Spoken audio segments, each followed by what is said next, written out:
잠언 3장 11절 12절을 다시 보겠습니다. 내 아들아, 주의 징계를 멸시하지 말고 그의 나무라심은 싫어하지 말라.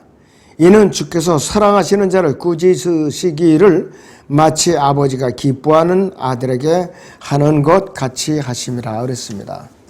지난주에는 주의 징계를 멸시하지 말라고 그랬는데 이번에는 징계와 나무라심을 받는 자세입니다. 거기에 보시면은 이 물질적인 번영과 육체적인 건강에 관한 지침에 이어서 잠언 3장 8절 10절에 이어서 아주 엄중한 경고가 나오죠. 아들이 잠언 3장 5절 7절 9절에 복종했는데도 물질적인 번영과 육체적인 건강을 얻지 못하자 실망해서 복종하기를 그만두고 하나님을 거짓말쟁이라고 부르지 않도록 하기 위해서 잠언 3장 11절에서 이 경고가 나오고 있는 것이 예레미야 15장 18절을 보겠습니다. 어찌하여 나의 고통이 영속되면 나의 상처가 낫지 않고 치유되기를 거부하나이까. 주께서는 내게 전적으로 거짓말쟁이같이 드시며 끊기는 물같이 드시겠나이까. 정말로 하나님께 항변하고 이제 부르짖는 거죠. 너무나도 고통스러우니까. 자, 그래서 현명한 사람의 인생이라고 해서 저 삶이라고 해서 항상 형통할 수가 없다 이거예요. 항상 형통할 수 없어요. 그래서 이 복과 능력과 함께 훈련과 징계가 오는 것이에요. 야곱의 11번째 아들로 태어났어요. 그런데 그 형들에 의해서 이집트의 노예로 팔려갔죠. 자, 그래서 그 왕의 감옥에 갇혀 있었어요. 나중에 이제 총리로 발탁이 됐지만 야곱에게는 하나님의 천사가 겨루어서 다리가 넓적 다리가 위고로 되었고 이제 절름발이가 돼 있어요. 그런데 이스라엘이라는 이름으로 다 바뀌었죠. 자, 셋째 하늘에서 이스라엘 대표하는 통치자는 미카엘이에요. 미카엘 천사장이고 땅에서 이스라엘 대표하는 통치자는 이스라엘 야곱이라 이것이요. 그리고 다윗에게는 어떠한 징계를 받았느냐? 세 차례의 아들들이 죽음을 당하는 그런 슬픔이 있었어요. 밧세바와 가늠에서 낳은 아이가 죽었고 압살롬에 의해서 살해된 또 이제 아들이 하나 있었고 그 다음에는 압살롬이 반역을 일으켜서 그 요압의 군대에 의해서 죽임을 당한 그 사건이 있었어요. 그래서 세 차례의 죽임을 당한 사건이 있었다 이것이. 사도 바울에게는 어떠한 고통이 있었는가? 육체의 가시가 있었죠. 육체의 가시. 질병이 있었어요. 알려진 말에 의하면 이제 안질이라고 그러는데 그걸 이제 제거해달라고 3번이나 간구하는데 내 은혜가 내게 족하다. 그러니까 이제 그거를 갖다가 이제 중지했죠. 그래서 징계와 매질을 통해서 헌신된 그리스도인은 다른 사람들을 위로하는 방법을 배우는 것이. 그리고 하나님의 약속대로 그렇게 구하며 하나님의 거룩하심에 참여자가 되고 올바른 것에 애착을 갖는데 셋째 아들은 시선을 고정시킨다 이것이. 뿐만 아니라 전능하신 하나님만으로 충분하다는 것을 배운다 이것이. 예수 그리스도의 제자들은 이 힘든 교훈들을 받아야 하지만은 이것들로 훈련을 받은 사람들은 장로들이라든지 영적 성도들이라든지 노인들이라는 성숙한 표를 지니게 되었다 이것이요. 히브리서 5장 14절을 봅니다. 단단한 음식은 장성한 사람들이 것이니 그들은 그 말씀을 사용함으로 감각들을 달느냐 선악을 분별하는 사람들이라고 그랬습니다. 그 다음 베드로전서 5장 1절에서 2절을 봅니다. 내가 너희 가운데 있는 장로들에게 권하노니 나도 장로된 자의 그리스도의 고난의 증인이며 또한 장차 나타나게 될 영광에 동참하게 될 자라. 너희 가운데는 하나님의 양무리를 치고 돌보되 마지못하여 하지 말고 자원함으로 하며 더러운 이익을 위하여 하지 말고 준비된 마음으로 하며 하나님께서 맡겨주신 자들을 지배하려 하지 말고 오히려 양무리의 본이 되라 그랬어요. 지배하려 하지 말고. 근데 교회가 커지고 배가 부르면 지배하라고 그러는 거야. 지배하려고. 그러니까 이것이 타락한 인간의 못된 습성이라 이것이. 그 다음에 영적인 성도들은 어떤 성도들인가? 고린도 전서 3장을 봅니다. 3장 1절에서 2절 보죠. 형제들아 내가 너에게 영적인 사람을 대하는 것처럼 말할 수 없어서 육신적인 사람 즉 그리스도 안에서 어린 아기들을 대함과 같이 하노라. 내가 너희를 젖으로 먹이고 고기로 먹이지 아니하였으니 이는 너희가 지금까지 소화시킬 수 없었으며 아직도 그러하니라 그랬습니다. 고린도 성도들이 이렇게 사도 바울에게 책망을 받았어요. 영적으로 너희가 성숙하지 못하니까 너희에게 젖먹이에 불과하니까 우유밖에 못 먹인다 이거예요 바로. 그리고 분열이나 일으키고 또 이렇게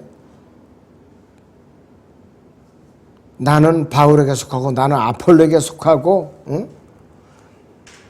이런 식으로 표를 갈라가지고서 분쟁을 일으키고 그래서 바람지 못한 일이죠.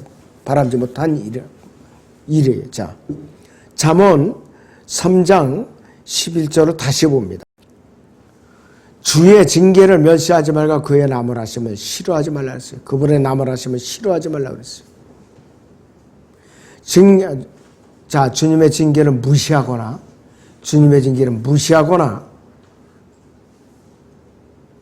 소홀히 하면은 언제든지 위험이 따르게 돼 있어요. 더 큰 징계를 받는다 이것이요. 그렇지 않으면은 내버려 두세요 아예.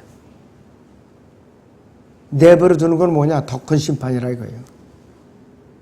사도 바울은 멸시, 낙심이라고 말하고 나무라심 대신에 책망이라고 말하지만은 자 마태복음 8장 17절이나 이사야 53장 4절을 확증해 주는 것처럼 서로를 확증해 주는 거예요. 서로를. 욥기 5장 17절을 보겠습니다. 보라 하나님께서 바로 잡으시는 사람은 복이 있도다. 그러므로 너는 전능하신 분의 징계를 멸시하지 말라 그랬습니다. 하나님께서 바로 잡으시는 사람은 복이 있다고 그랬어요. 그래서 징계를 받아서 바로 잡히는 사람은 그나마도 복이 있는 사람이에요. 아예 징계를 받지 않는 사람은 위험한 사람이에요. 그래서 징계를 받되 튕겨져 나가는 사람, 징계를 거부하는 사람들, 불행한 사람들이죠. 우리는 징계의 채찍을 받으실 때 감사함으로 받아야 돼요. 감사함으로. 바울은 성경을 기록하기 전에 이사야에서 많은 시간을 보냈고 솔로몬은 잠언을 기록하기 전에 욥기에서 많은 시간을 보냈을 거예요. 그래서 징계나 매질을 멸시하는 것은 배우고 비웃고 무시하거나 적어도 수토와 철학의 태도를 취하고 거기서 아무것도 배우지 않겠다. 나는 철학 이론을 받아들이겠다. 철학자를 따라가겠다. 이 소리랑 똑같다 이것이에요. 요나가 바로 그런 부류에 속했던 사람이에요. 요나. 네, 요나서 4장 9절입니다. 하나님께서 요나에게 말씀하시기를 네가 그 박농쿨로 인하여 화를 내는 것이 잘하는 것이냐 하시니 그가 말하기를 내가 죽는다 할지라도 소문내는 것이 잘하는 것이 이리옵니다 하더라. 아주 그냥 하나님께 아주 핏대를 올려가면서 대들죠. 자 8절을 또 보죠. 해가 솟아오르자 하나님께서 몹시 뜨거운 동풍을 예비하시고 해가 요나의 머리를 쬐니 요나가 기진하여 스스로 죽기를 바라며 말하기를 사는 것보다 죽는 것이 내게 더 낫겠나이다. 이렇게 대들었어요, 하나님께. 10절부터 봐요.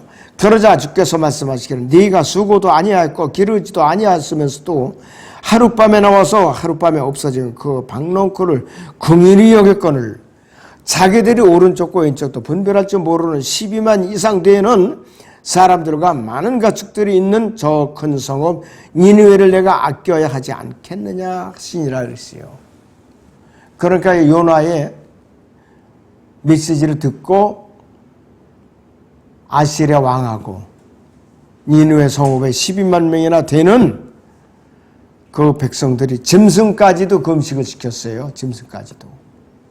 그래갖고 돌이키니까 아시리아를 북왕국을 멸망시키는 도구로 쓰신 거예요. 요나가 이걸 알았기 때문에 이 니느웨를 가기를 싫어했던 거예요. 타시스를 가려고 모른 체하고 배 밑창에 들어서 그냥 시침에 딱 대고 드러누워 있었잖아요. 스페인이야. 타시스가 스페인이야. 도망가려고. 그러니까 하나님께서 배를 침몰시키려고 폭풍을 보내갖고 그냥 뒤 흔들어대니까 제비를 뽑으니까 쪽집게처럼 요나를 뽑아내시잖아요. 요나가 실토했죠. 나를 바다에 던지라. 응? 그래갖고 이제 잠잠해진 거예요. 하나님께서 그렇게 해갖고 역사하셔요. 선원들의 잘못이 아니라 죄를 짓고 도망가는 요나를 제비 뽑아서 쪽집게처럼 뽑아갖고 바다에다 던져버리게끔. 그런 분이에요. 그러니까 하나님께서 다루는 과정에서 반항을 하면은 하나님께 더 큰 고통을 가중시키는 거예요. 잠언 28장 14절에 봅니다. 항상 두려워하는 자는 행복하나 마음을 완악하게 하는 자는 재앙에 빠지리라 그랬어요. 성경적으로 옳은 말이에요. 잠언 29장 1절을 보죠. 자주 책망을 받으면서도 목이 굳은 자는 갑자기 패망을 당하리니 도움이 없으리라. 너 도와줄 사람이 없어요. 그냥 멸망당하는 것이. 이집트의 파라오 왕은 하나님께서 파라오와 또 그 땅, 이집트 땅과 파라오의 백성, 이집트 백성에게 주신 징계와 매질을 멸시했어요.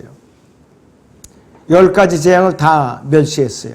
자기 아들이 죽고 나서야 이스라엘 백성을 내보냈어요. 그리고 나서 그것도 분이 안 풀려가지고 병거를 몰고 홍해 한가운데까지 들어왔고 몰살당하고 마른 거예요. 아마 그러고 나서는 왕조가 바뀌었을지도 몰라요. 파라오와 그 근데 싹 전멸을 했으니까. 그래서 하나님의 나무라심을 싫어하거나 그분의 책망에 낙심한다는 것은 지쳐서 올바르게 되고자 하는 것을 그만두고 하나님의 이제 섬기는 일을 중단하는 것을 말하는 것이에요. 그래서 마귀가 성도들을 서서히 지치게 해가지고서 그만두도록 하는 가장 좋은 예가 광야에서 이스라엘 백성에게 그 역사하는 것이에요. 마귀가 그렇게 역사한 것이에요. 민수기 14장을 보죠. 1절에서 3절을 보죠. 모든 회중이 목소리를 높여 부르짖었으며 백성이 그 밤에 울더라. 모든 이스라엘 자손이 모세와 아론에 대해 불평한 것도 온 회중이 그들에게 말하기를 차라리 우리가 이집트 땅에서 죽었더라면 아니면 우리가 광야에서 죽었더라면 어찌하여 주께서 우리를 이 땅으로 데려다가 칼에 쓰러지게 하시며 우리의 아내들과 우리의 자식들이 모기가 되게 하시는가? 우리가 이집트로 돌아가는 것이 더 낫지 아니하냐 하고 그들이 서로 말하기를 우리가 한 대장을 세워서 이집트로 돌아가자 하더라 이랬어요. 아주 완전히 이들이 하나님께 정면으로 대적하는 거예요. 모세 아론은 완전히 무시한 거죠, 이들이. 그래서 이 광야에 있는 이스라엘 백성을 조금씩 지치게 가지고 나중에는 하나님을 섬기는 것을 포기하고 우상을 섬기고 이집트로 돌아가자 우리가. 출애굽기 32장에 있는 것들이 금송아지를 만들어서 거기다 제사하면서 이것이 우리를 이집트로 이제 데려갈 너희들이 섬길 신이라 이렇게 이제 하면서 먹고 마시고 춤추고 벌러벗고 그랬다 이것이. 기가 막힌 일이죠. 데마도 세상으로 돌아갔죠. 디모데후서 4장 10절에 이 사도 바울이 박해를 받고 감옥에 갇히고 그러니까 데마가 세상으로 돌아갔어요. 데마가. 지금 이 순간에도 우리 주변에 데마들이 쫙 깔려 있어요. 어떻게 해서든지 우리를 믿음을 갖다 끌어내려서 같이 세상으로 끌어가게 하고자 하는 이 현대판 데마들이 수두룩하게 깔려 있어요. 교회 밖에서가 아니래.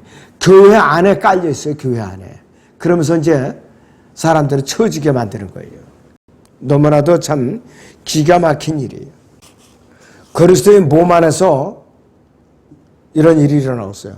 보수지 성경 교사, 그리스도 학자들, 그 다음에 이 배교한 신학교들 수두룩하게 있다 이것이요. 자, 그래서 우리는 교회 밖에가 아니라 교회 안에서 데마들을 잘 골라내야 돼요. 교회 안에 있는 데마들을 잘 골라내야 된다 이것이요. 그래서 이 잠언 3장 11절에 이제는 우리가 일상생활에서 겪을 수가 있어요. 일상생활에서. 첫째는 그리스도인들이 병 때문에 예수 그리스도를 증거하는 일들을 그만두고 모든 피조물에게 전파하죠. 모든 세상 죄인들에게 전파하는 복음을 전파하는 대신에 부흥 집회를 따라다니면서 치유자를 따라다니면서 전국을 쫓아다니는 거. 이거 실제적으로 일어나는 거 아니에요 지금. 오순절 따라갔고. 그리고 큰 교회들이 그러죠. 입신, 환상, 표적, 치유, 방언 이걸 주장하는 부흥사들 따라가지고 기도원을 따라갔고. 두 번째는 그리스도인들이 경제적인 압박 때문에 성경을 읽지 않고 기도를 소홀히 하고 청구서를 지불하는데 급급해서 먹고 사는데 이제 정신이 팔려가지고 헌신하는데 시간을 아예 들이질 않는 거. 실제적인 일이에요. 우리가 겪고 있는 거. 세 번째는 하늘의 아버지께서 그분의 호의를 구하도록 가르치기 위해서 보내는 것이 분명한 질병과 죽음과 징계를 당하면서도 그리스도인들이 사람의 호의를 얻기 위해서 거짓말을 일삼는 거예요. 자기 가족들이 분명히 하나님의 섭리 가운데 질병으로 죽었어요. 질병을 앓고 있어요.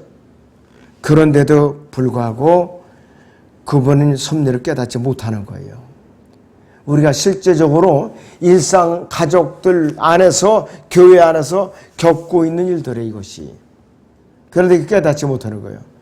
하나님을 원망하는 거죠. 징계나 매질은요, 인간이 당할 수 있는 가장 고통스러운 경험들이 포함된 훈련들이에요. 고된 훈련들이에요. 그래서 사도 바울은 이런 훈련을 받는데 아주 정통했던 사람이에요. 대표적인 사람이고 모범적인 사람이에요. 그는 그리스도인이 따라야 할 아주 모범적인 사람이었다. 디모데전서 1장 16절을 봅니다.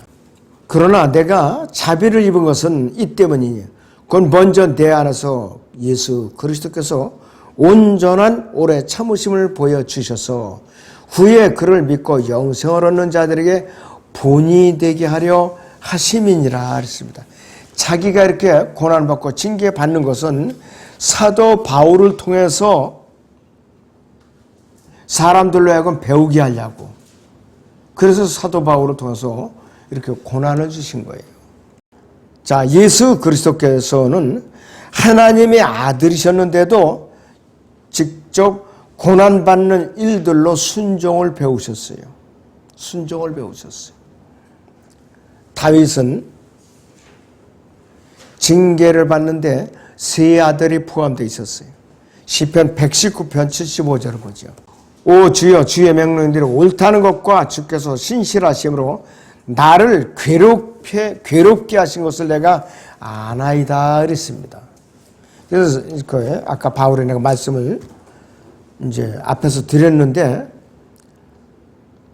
세 아들들을 잃는 징계가 포함되었어요. 첫째는 어린아이일 때 밧세바와 간음했을 때에 어린아이일 때 질병으로 죽었어요. 아이가. 사무엘하 12장 15절에서 23절이에요. 갓난아이가 아니에요. 여기서 아이는 차일드라 그래가지고서 아주 갓난아이가 아니라 이것이.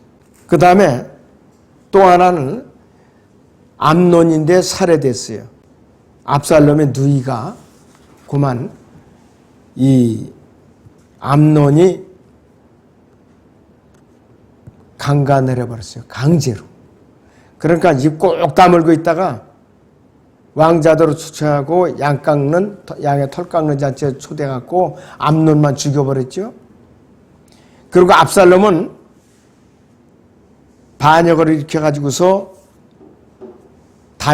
자기 아버지 다윗의 군대하고 대항했다가 결과적으로 나무 가지에 머리카락이 걸려가지고서 요압에 의해서 표창에 맞아 죽었어요. 표창에. 또 엘리 제사장은 한날에 두 아들을 잃었죠. 전쟁에서 패전하고 두 아들도 죽었고 언약궤도 뺏겼다 그러니까 자기 자신도 몸이 너무 비대했던 사람이에요. 뒤로 넘어져서 목이 불어서 죽은 거예요. 모세는 율법판을 혈기에 못 이겨서 깨뜨렸어요. 돌에 던지고. 그리고 머리바에서 반석을 2번이나 쳤어요. 자기 혈기로. 피스가 산에 올라가가지고 가나안 땅을 주님께서 보여주시기만 하고 거기서 숨을 거두겠군. 베드로 야고보는 감옥에 갇혔고 위클리프 같은 사람은 조소로 당했고 칼빈은 평생 질병으로 고통을 당했고 후서라는 사람은 화형대에서 화형을 당했어요. 알바는 채찍에 맞아 죽었고 위고노 그 다음에 알비겐스 왈덴스 이런 사람들은 불에 태워 죽였죠. 채찍에 맞고 총에 맞고 돌에 맞고 매질당하고 고통을 당하면서도 찔려 죽고 목매달려 죽고 산채로 껍질이 벗겨졌어요. 그런데 이들은 끝까지 성경을 붙들고 인간의 연약함 속에서도 끝까지 하나님께 신실했던 사람들이에요. 책망이나 나무라심은 비교적 부드러운 징계예요. 근데 이 책망은 물리적인 형벌이에요. 근데 나무라심은 다른 형태의 훈육이라 이것이에요. 자, 자식들이 잘못했을 때 너 무릎 꿇어. 집 밖으로 나가지 마라. 그 다음에 너 당분간 텔레비 보지 마라. 너 몇 시까지는 집에 꼭 들어와야 돼. 이런 식으로 행동을 제한하는 거. 그런데 책망과 나무라심의 수단은 말씀과 성도들을 통해서 이루어지는데 매질이나 징계 수단은요. 여기서 말씀의 칼이에요. 말씀의 칼. 그런데 마치 아버지가 기뻐하는 아들에게 하는 것 같이 하심이라고 그러는데 교리적으로는 예수 그리스도예요. 예수 그리스도. 그리고 영적으로는 우리 그리스도인에게도 적용할 수가 있어요. 히브리서 5장 8절을 보죠. 그가 아들이면서도 고난받은 일들로 순종을 배워서 온전하게 되심으로 자기에게 순종하는 모든 사람에게 영원한 구원의 근원이 되셨고 하나님께서는 멜키세덱의 계율에 따른 대제사장으로 칭함을 받았느니라 그랬습니다. 오늘은 여기서 마칩니다.